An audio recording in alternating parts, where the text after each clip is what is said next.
Fala meus amigos, estamos começando aqui mais um vídeo do canal e hoje a gente vai falar sobre uma entrevista do escritor Walter Ugumãe, tá?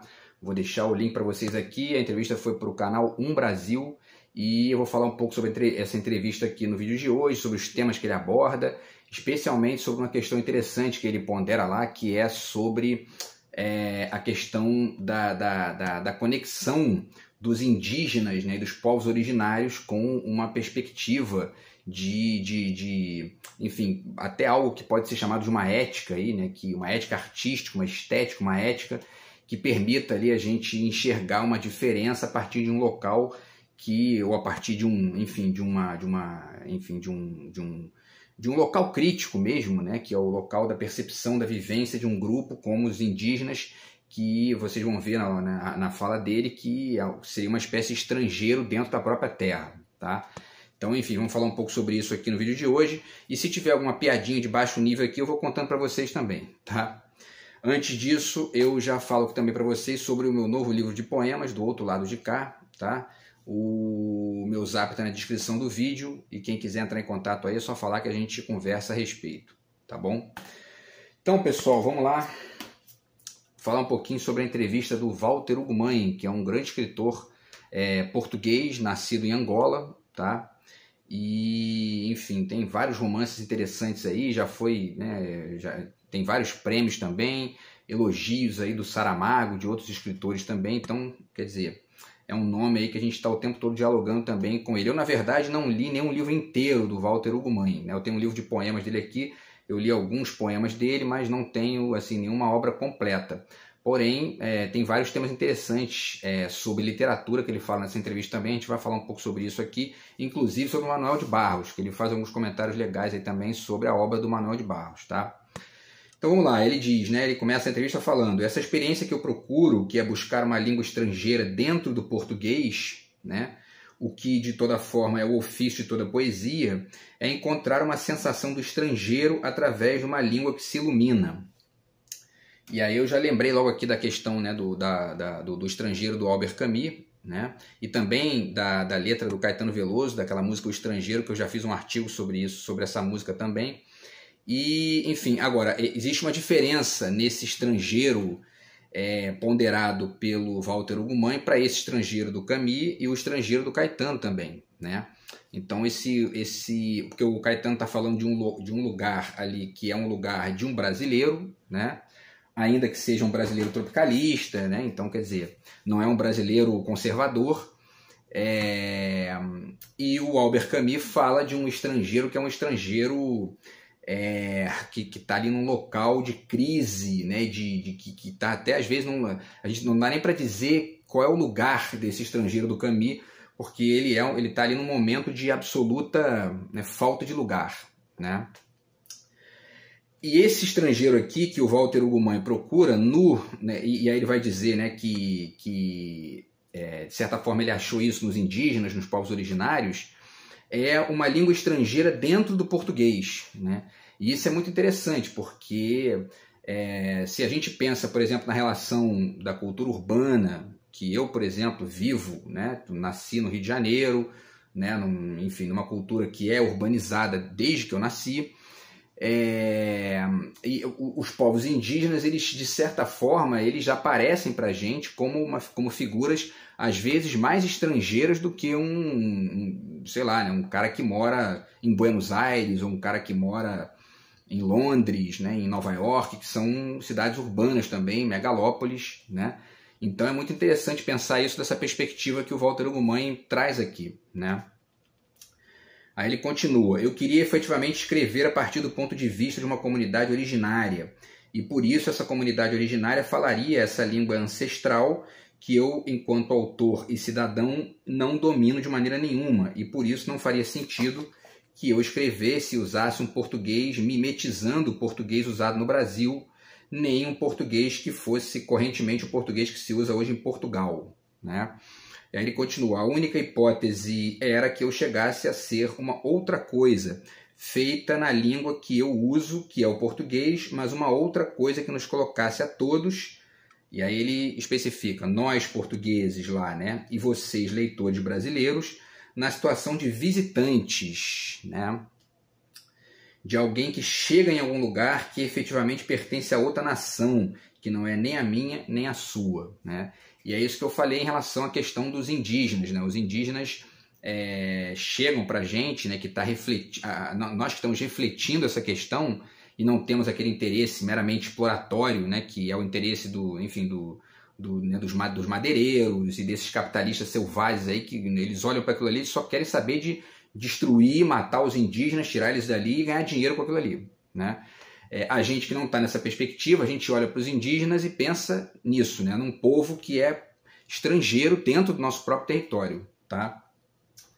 E aí eu já trago de novo a referência aqui do Ailton Krenak, né, que acabou de entrar na ABL, né? Eu já fiz vídeo aqui sobre esse livro, né, dele, e aqui nesse livro, que é A Vida Não é Útil, ele fala de uma série de coisas interessantes a partir da perspectiva do indígena, que servem para N reflexões, inclusive reflexões ligadas a esse excesso, né, de cobrança de desempenho, que é o excesso do capitalismo, enfim, pesado que a gente está vivendo aí nos últimos anos, nas últimas décadas, né, especialmente depois do fim lá da União Soviética e tal.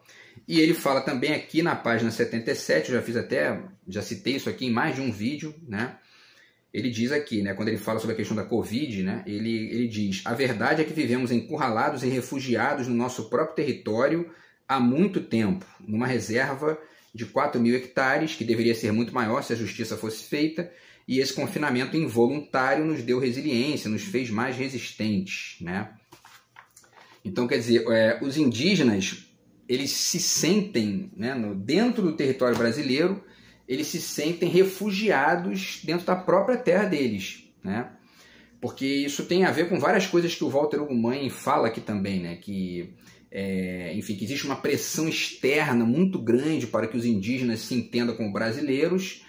Ao mesmo tempo, eles estão vivendo num lugar que tem esse nome Brasil e que faz parte dessa exigência, né? Eu tenho que ser brasileiro porque eu estou no Brasil. Só que dentro desse lugar Brasil, ele se sente refugiado, né? E refugiado a partir de uma lógica de atitude violenta, muitas vezes, daquele mesmo grupo que essa visão externa gosta de incluir, né, no mesmo patamar, no mesmo grupamento que o indígena. Então isso, né, para a gente entender como é que funciona a cabeça do indígena nesse sentido, a gente tem que compreender essa lógica muito complicada aí, que muitas vezes não bate ali a visão de um com a visão do outro, né?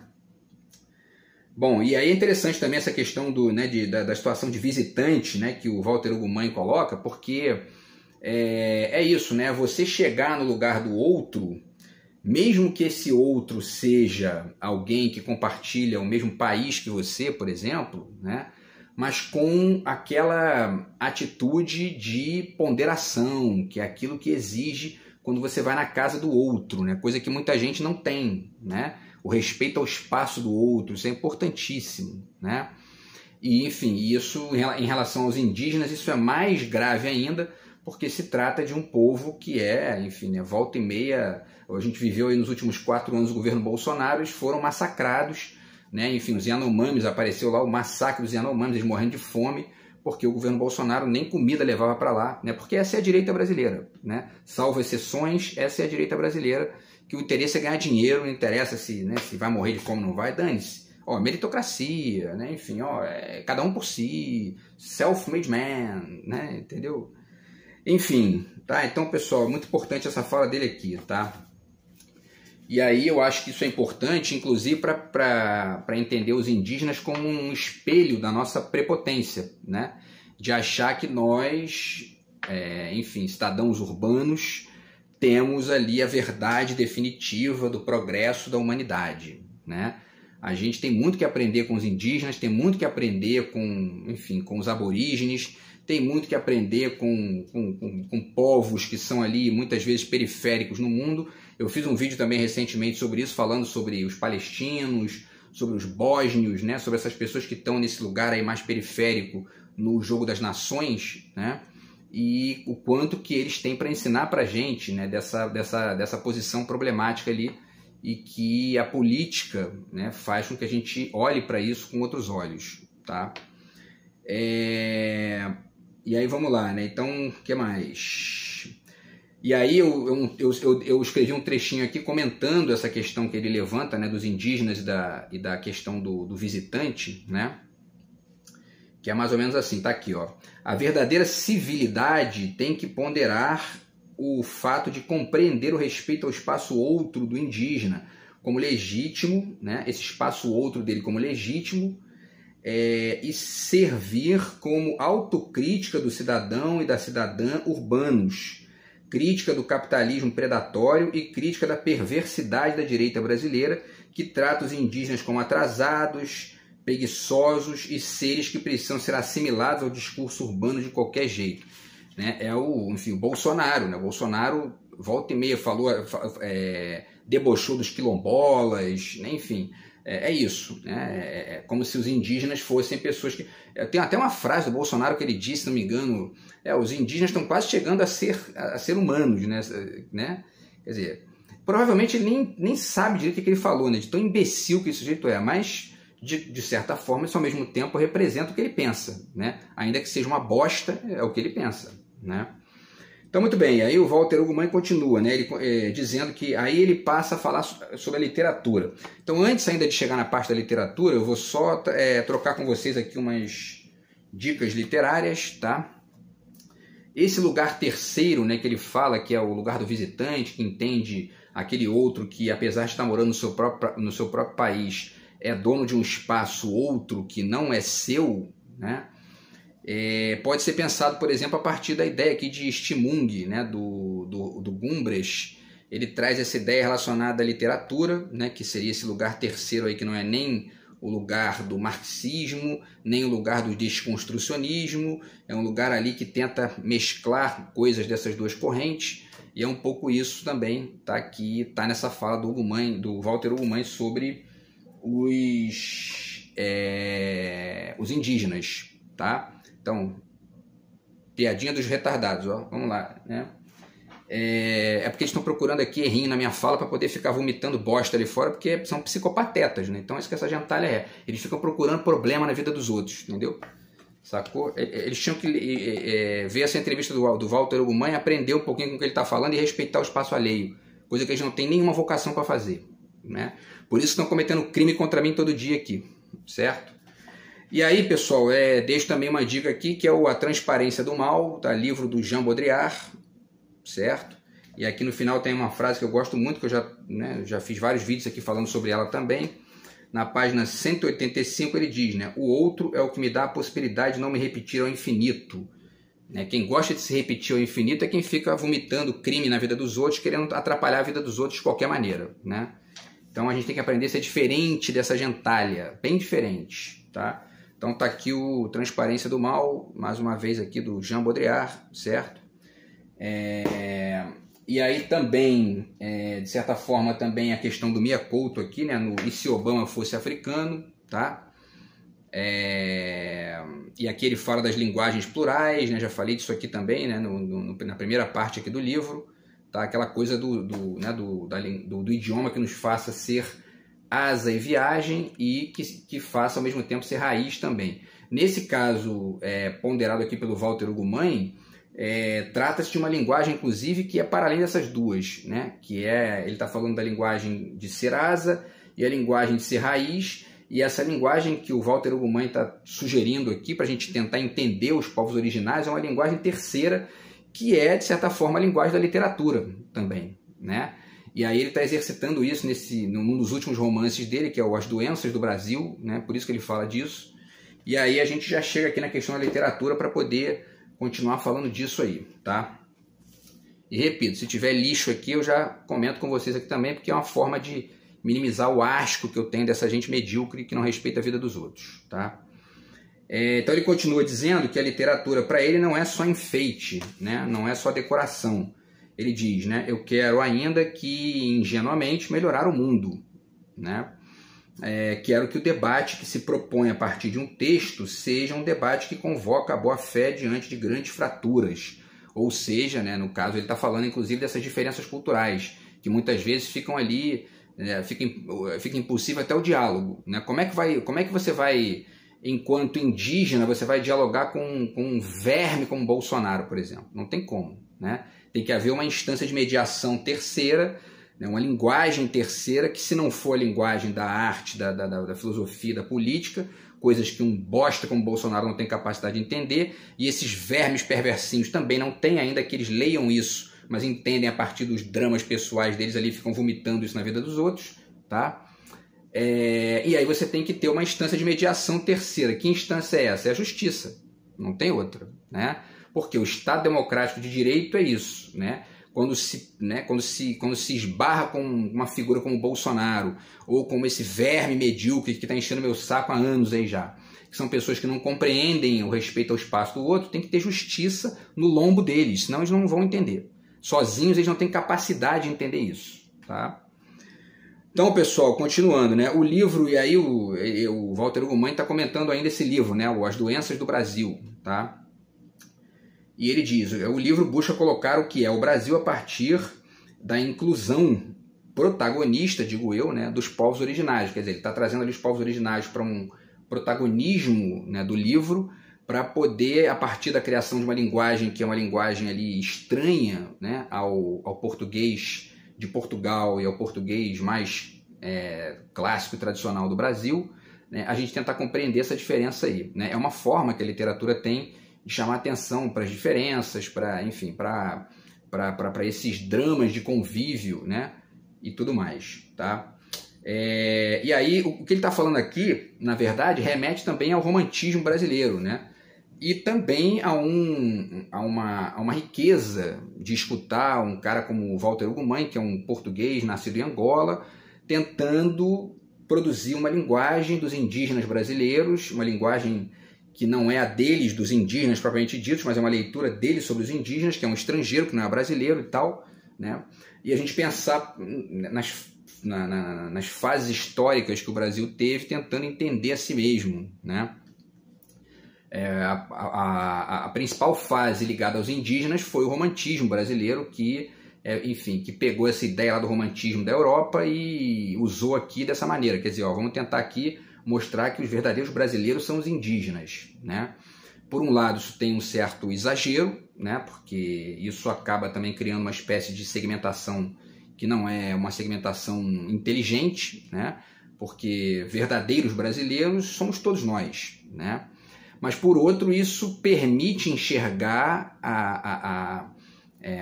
o caráter oprimido, né, de um povo como os indígenas, que estão, né, enfim, sendo dizimados desde que o Brasil começou até hoje, tá? Bom, enfim, né, e vale lembrar também, né, o ministério, né, criado pelo Lula para Sônia Guajajara, que é a nossa ministra aí dos povos originários, e essa medida foi uma medida importantíssima do Lula, uma medida assim de aplaudir, porque é uma maneira dele colocar essa questão indígena ali em jogo no Estado brasileiro, na política de Estado e tal, e, enfim, abrir para vários focos de debate aí, porque quando a direita ganha, a direita está cagando para isso, eles querem ganhar dinheiro, só isso, né? E aí, o que eles fazem, né? Eles não estão nem aí para culturas originárias, culturas de, enfim, né? Isso para eles é assim, é um encosto ali que está atrapalhando eles a ganharem dinheiro, né? Então é sempre louvável aí, mais uma vez aplauso ao Lula por isso, tá? E, enfim, que essa medida seja mantida nos outros governos também.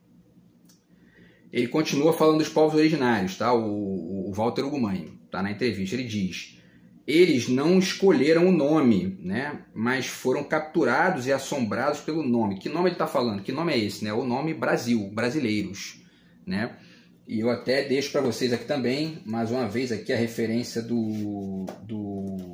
da carta, né, do Pero Vaz Caminha, tá aqui, né, que é um texto muito interessante, né? Todo mundo devia ler esse texto aqui no Brasil, porque ele demonstra, dentre outras coisas, aquela visão idílica e aquela visão meio, né, enfim,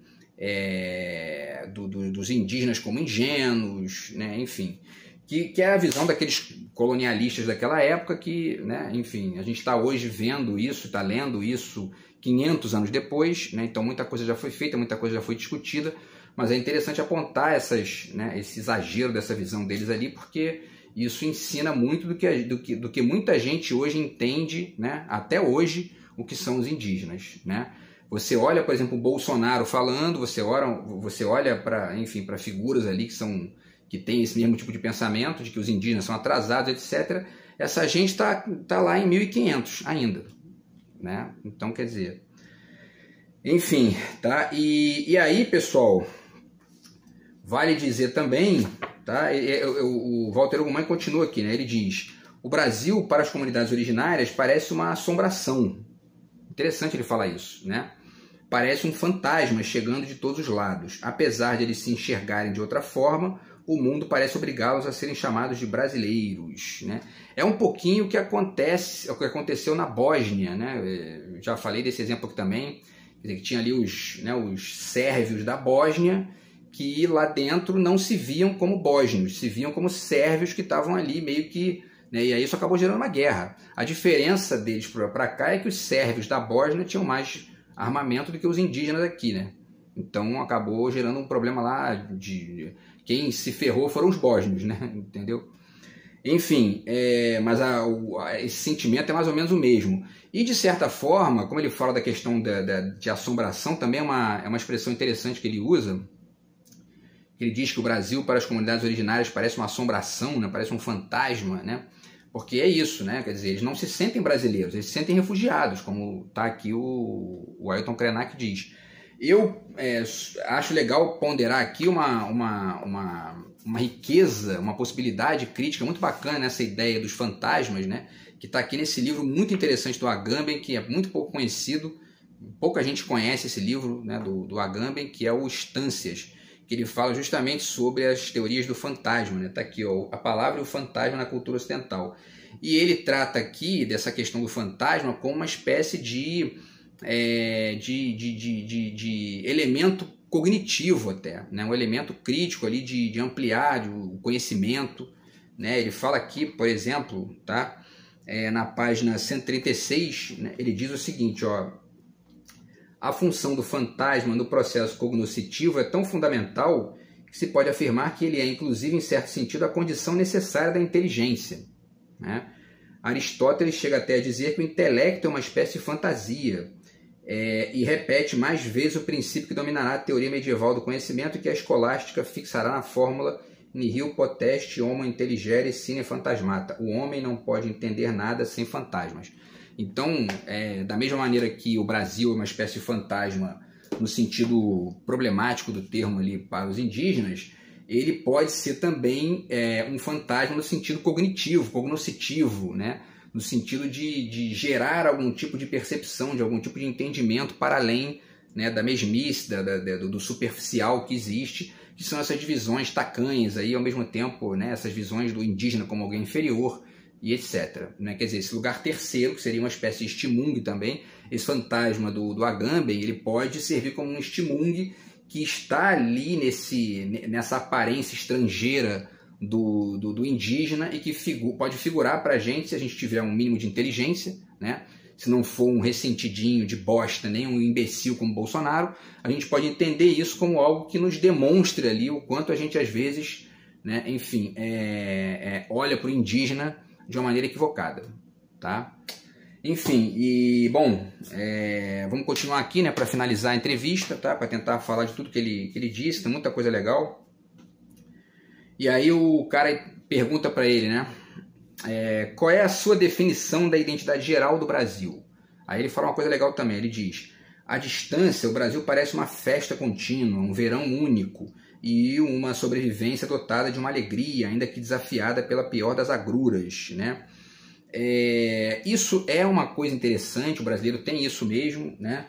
Eu já fiz um texto, inclusive, falando sobre isso, sobre a questão do jeitinho brasileiro, que tem o lado bom e o lado ruim, né? Esse livro aqui, por exemplo, fala do lado ruim, né? Eu já falei desse livro aqui também, mas tem um lado bom do jeitinho, né? Que o Roberto da Mata fala também sobre isso aqui nesse livro, né?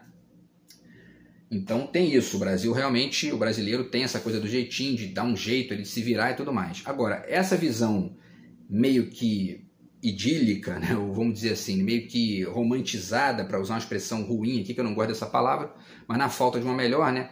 Romantizar isso, às vezes, atrapalha. Por quê? Pensemos de novo no Bolsonaro. Por quê? Porque a burrice do Bolsonaro, ela é pedagógica. Porque o Bolsonaro não tem filtro, né? Como ele é um completo idiota, ele só fala merda o tempo todo. E aí uma vez ele falou, e é interessante isso, porque é bacana escutar as merdas que ele fala, porque a gente vai entendendo um pouquinho como é a burrice brasileira também, né?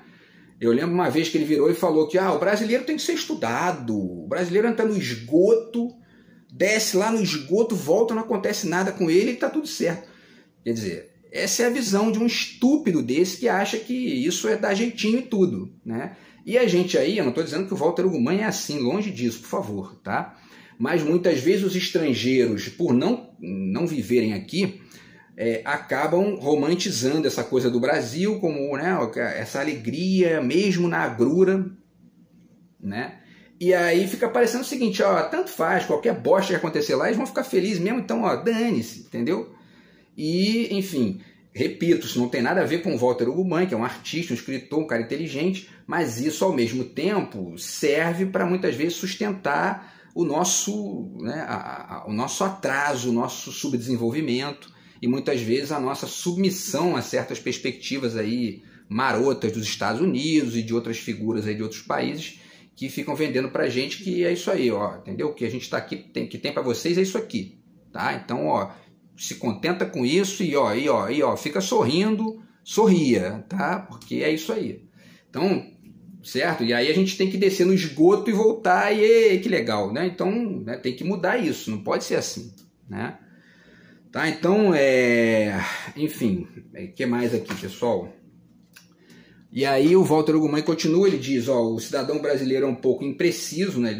Ele usa a expressão uma hora dessas, né, que a gente usa muito aqui no Brasil.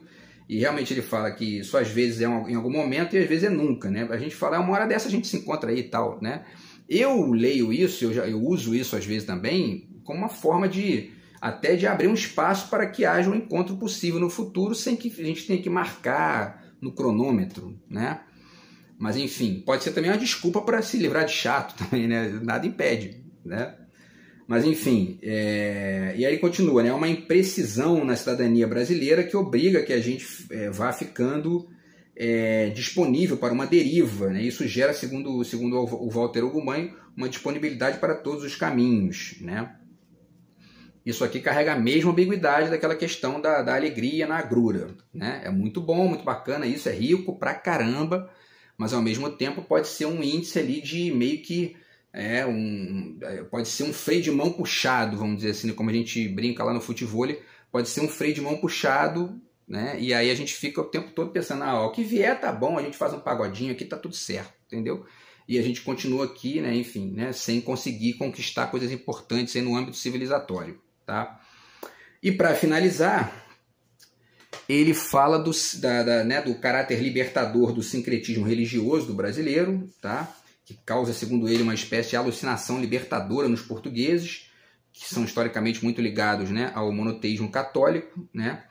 E ele fala também no Manuel de Barros, né, que foi o primeiro, o Walter Ugumãe foi o primeiro editor do Manuel de Barros em Portugal, né?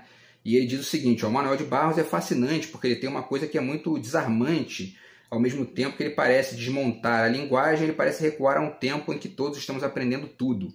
Parece que nele é tudo inaugural, ele é um filósofo maravilhoso, né? Então já deixo aqui mais uma vez a referência do Manuel de Barros aqui, né? Estou fazendo doutorado nele ainda, né? Enquanto não destruir eu vou fazendo, que é o Arranjos para Assobio, tá? O autor citado aí pelo Walter Ugumãe. E nessa mesma questão que ele fala, né, desse caráter inaugural das coisas, isso lembra também um pouco da questão do pensamento científico também, né?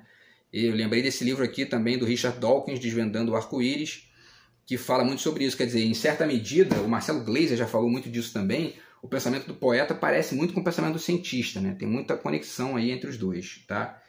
E o Walter Ugumãe finaliza dizendo que a maior motivação dele é escrever sobre temas impossíveis, temáticas que não estão roteirizadas de saída. E ele finaliza, né? Eu não gostaria de me dedicar a alguma coisa que fosse pura redundância, né? O que me interessa na literatura não é o factual, a literatura tem que ser um espaço do extraordinário, tá?